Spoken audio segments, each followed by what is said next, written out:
T'es jaloux?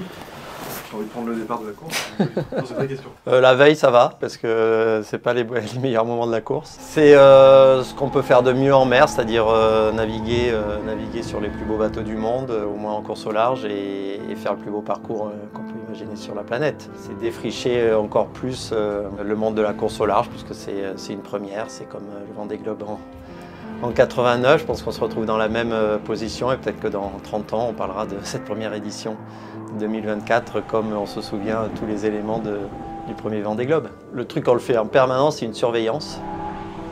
On est en contrôle, on est assis, on observe, on écoute les bruits, on regarde les cadrans, on regarde les chiffres. Ce qu'on a en tête, c'est le risque, c'est le chavirage. Ensuite, on a des moments différents de ce contrôle, évidemment, lorsqu'il faut changer de direction ou de réglage parce que les conditions extérieures le demandent.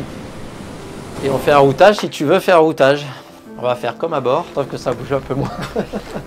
C'est quand même assez cool d'avoir des premières heures tranquilles. Je pense que très tôt, il y a deux options. Soit une option un peu sage qui reste un peu dans le flux de ce vent de nord-est en descendant dans le golfe de Gascogne. Mais ensuite, il y a de toute façon une dépression qui vient du large. La route la plus rapide, probablement, elle est de passer le plus vite possible de l'autre côté de cette dépression et du coup d'aller dans ces zones de vent très fort. Ah ouais?